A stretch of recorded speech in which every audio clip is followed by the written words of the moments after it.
In this world, there are things that still can't be explained. We wrestle with ourselves and try to explain away the fear in the midst of an experience, but sometimes there are no obvious answers to what is happening. So I ask you today, have you ever been in one of these situations? Because I have. I've gone back and forth about speaking about this for years.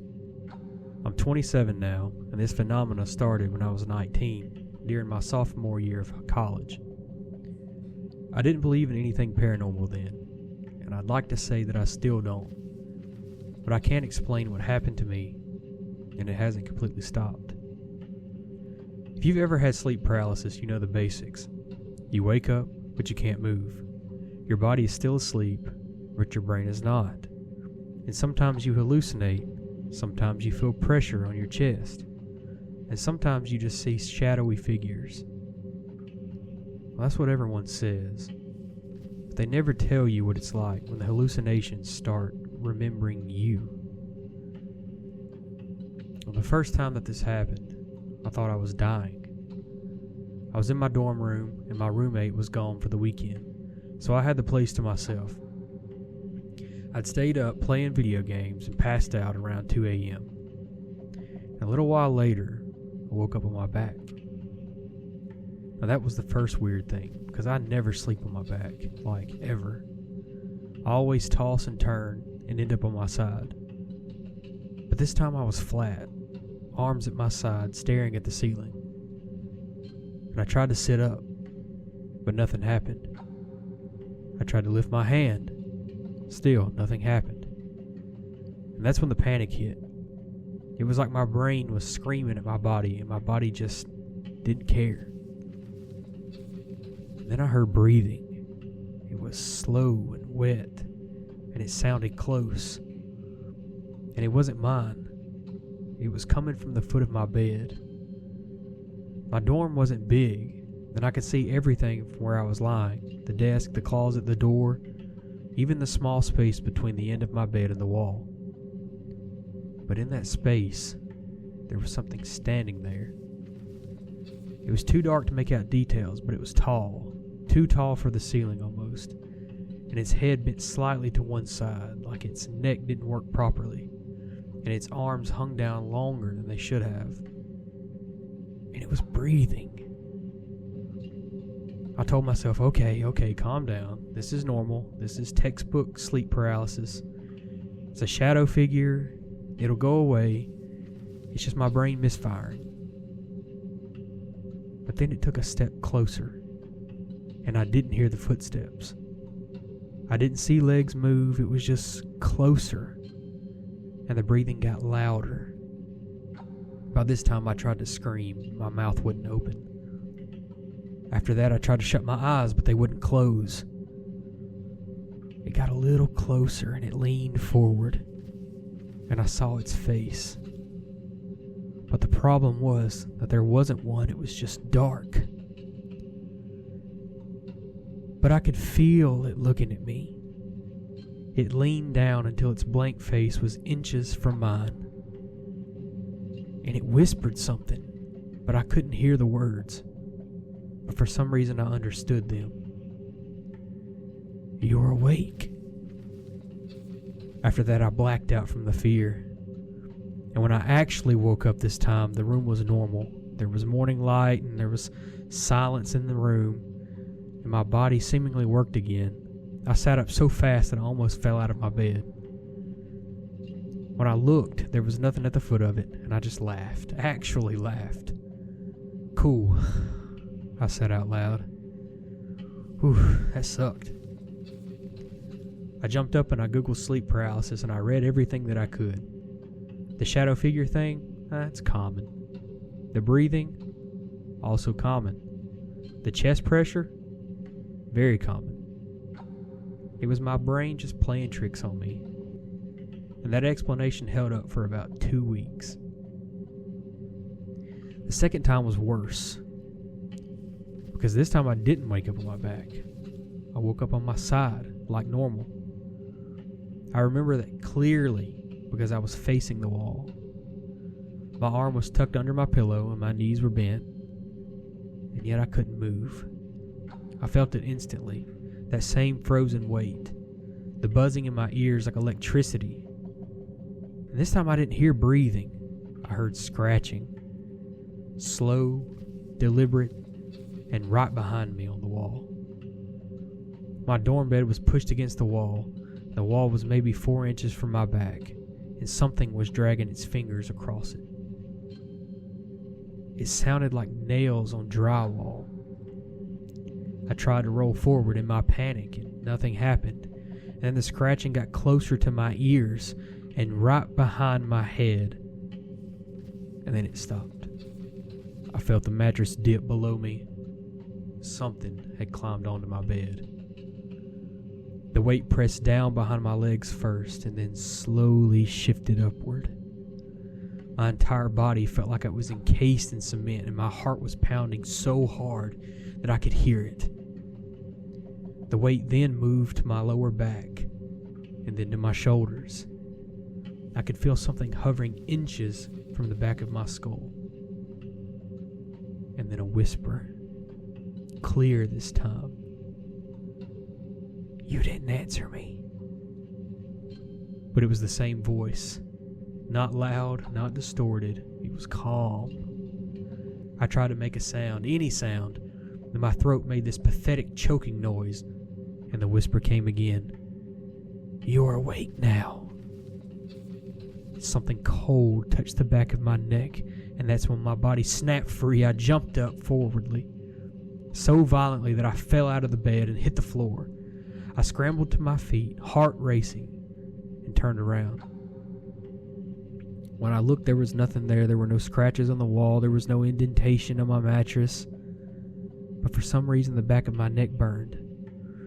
I ran to the mirror, and there were 3 faint red lines across my skin, like something had pressed there. My skin wasn't broken. It felt like something had just brushed across it, abrased it, and just marked it. I didn't laugh about it that time.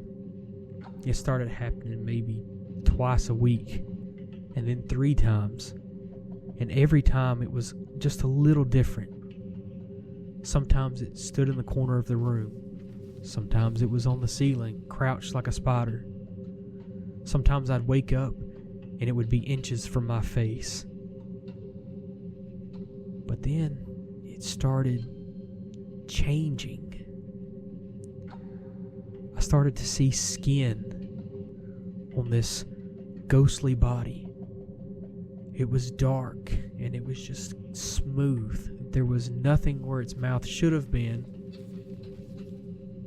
I could only see a little at first. There was a thin vertical line.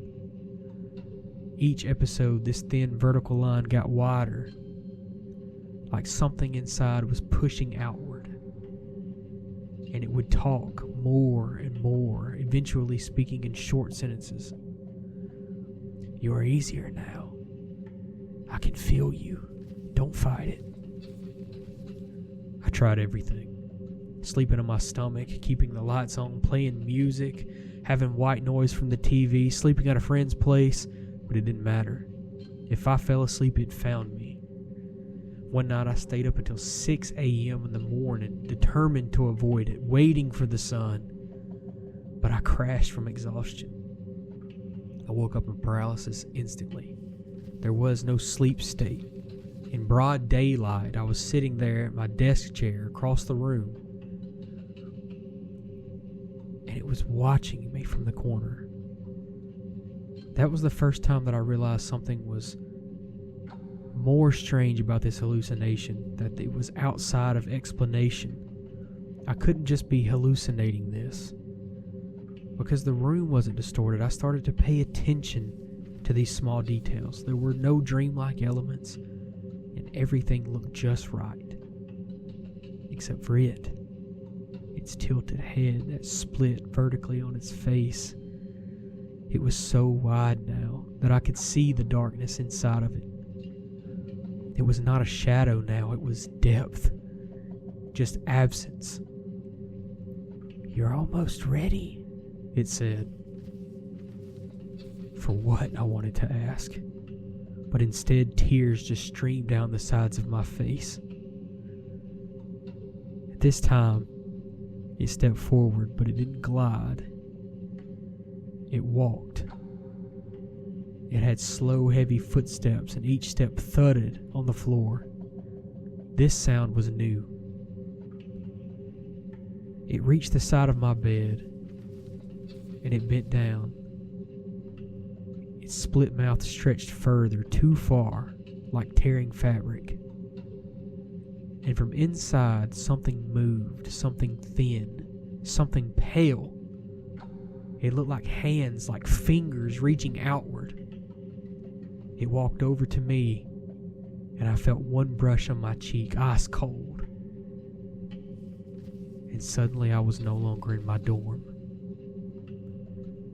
I was standing in my room at home. But it was wrong. The walls didn't look normal. The ceiling was higher than it should have been. The air inside this room was thick, like I was underwater. But I could move. I looked down at my hands and they worked. I turned towards my childhood bed, and I could see myself lying there, paralyzed, eyes wide open, tears frozen on my face, and it was leaning over my body. I was watching it from across the room, watching it crawl closer to my face, and the split in its head opened fully, and from inside dozens of those pale finger-like things poured out of it, and they began sliding into my mouth and into my nose and into my eyes. My body on the bed convulsed, but it couldn't fight. I tried to run forward, but now I couldn't move. The air felt like glue. The standing version of me was just as trapped as the one on the bed, and the creature paused. And slowly it turned its blank face towards me. The me that was standing in the room. It could see me, and it smiled in that vertical slit. Or at least, the split widened in a way that I felt like it was a smile. "You're learning," it said. And then suddenly everything snapped back, and I was in my body, in my dorm room, gasping, sitting upright. I leaned over and I vomited on the floor. After that, I ran to a doctor. They told me this must just be stress and anxiety. Everybody experiences this. Maybe not sleep paralysis, but people have strange dreams. Maybe it's your irregular sleep schedule, they said. They prescribed me medication, and this helped a little. The episodes slowed. But they didn't stop. They just changed. But now when it happens, I don't always see it. Sometimes I feel it, standing somewhere in my room, just waiting. And sometimes when I wake up normally, there is no paralysis, but I'll still see something that makes my stomach drop. A faint vertical crack in the pane of my wall. Exactly like its mouth was. Long, thin marks on my neck in the mornings, where I'll catch myself staring at my reflection. And just for a split second, my mouth looks like a vertical split. I ran to the bathroom mirror the last time it had happened. And my mouth was normal. My skin was unbroken. When I opened wide to check, for a split second, I saw something pale move at the back of my throat. It wasn't my tongue. It slid back into the darkness before I could react. And that was last night. I haven't slept yet tonight, and I'm writing this at 4:37 a.m. I'm so exhausted. And I know eventually I'll pass out. But if I didn't post this, or if I didn't talk to somebody about this, I don't know if anybody would believe me, or if they would even know what was going on. Because there's one thing that I didn't mention. The last 3 times that it's happened, it didn't say, "You're awake."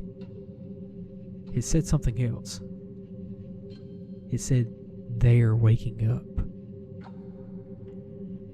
If anyone else has experienced sleep paralysis that escalates like this, please tell me. Please reach out to me before I fall asleep. Because I'm starting to think that this isn't about me anymore.